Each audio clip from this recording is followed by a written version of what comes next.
Good evening, guys, girls, ladies and gentlemen. My name is Alex Harris.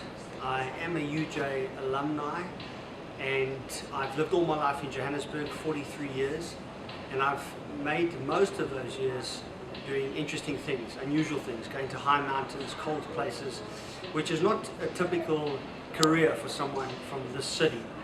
But firstly, let me just say, I'm sorry I can't be with you this evening. I would have loved to have been there, but I'm with you in spirit. I understand some of the things you're going through, and having gone through them myself, maybe at an older, wiser time in life than you have, I can resonate with some of the challenges. So it's great to at least have an opportunity to say hi. It's a great privilege to hear that I'm an ambassador for the Eugenius group of people. And I want to just share a story that might put some context to how keenly I feel that privilege. I matriculated from Queen's High School. I grew up in Kensington, which is just over the ridge. In 1988 was my final year in school, and I must tell you that I was a rebel, a bit of a reprobate at school. I was in the headmaster's office 3 times a week. I just managed to scrape through. I was lower, standard grade maths and science. I had to learn Philosophy off by heart to just pass met on a word and get through Afrikaans. So I only just got through matric. I was a late bloomer. And fast forward 20 years, when I did my undergrad in sports psychology at UJ, I was the top student in my class. And the point of that story is that you're never as dumb as you think you are, and you can always do more with your life than people will have you believe. So understand you're in a unique group of people, and for me to be an ambassador for this group is an enormous privilege. So thank you for that. So how do I tell you in just a couple of minutes about a mountain like Everest, a mountain that has been a big part of my life? And the challenge is to take you to a place few people will go, and in a way that I can leave something with you that will be there for the rest of your days.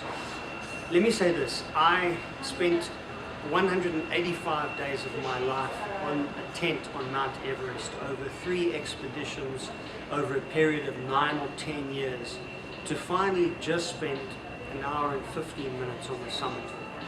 And the question I'm often asked is, was it worth it? Was that hour worth the 10 years, the almost 2/3 of a year physically on that mountain?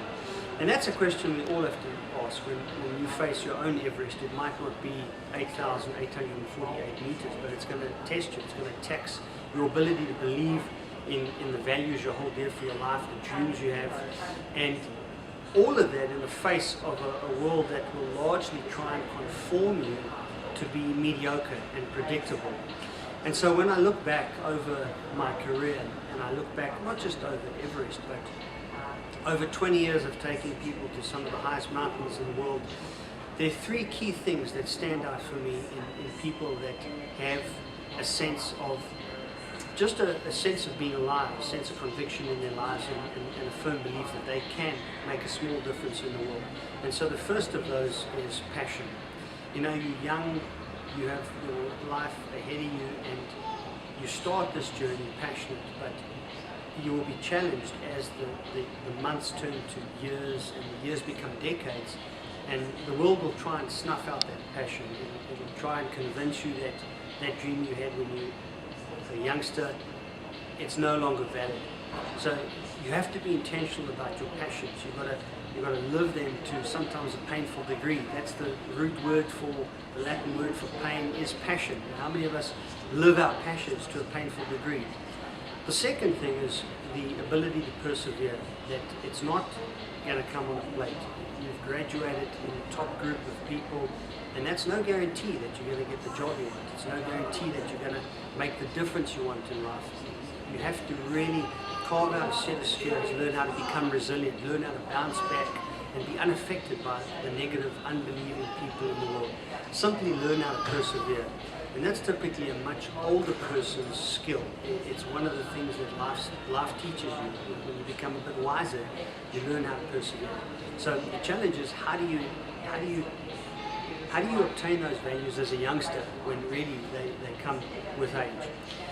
But if you do those two things, you are almost certain of discovering the third value that I want to share, and that's a sense of purpose. It's only people with a sense of purpose in their life that will change this world, that will solve our problems, and people discover their purpose when they live their passion. They're not afraid to take risks.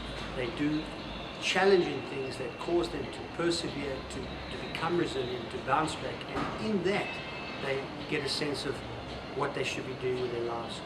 So never forget those three things. Just simply being passionate and don't lose the dream. Persevere when times get tough. It took me 3 attempts on Everest before I finally got up for that 1 hour. And finally, a sense of purpose. Being convinced that the problems we have in our society, in our city, there's a solution that you can come up with. I said in the beginning that I could not be with you physically, but I'm going to leave you in capable hands. It's a good friend of mine, Eric Vermeulen. We've shared some, let me just say, some trying adventures together, from mountain bike trips to desert expeditions, to mountains, to trails, to adventure racing. He understands the human psyche as well as anyone. And if ever there was a person to take you through a short period in some of his experiences and take your mind to a new place and maybe shift some of those paradigms that you're going to have to overcome, Eric is the guy.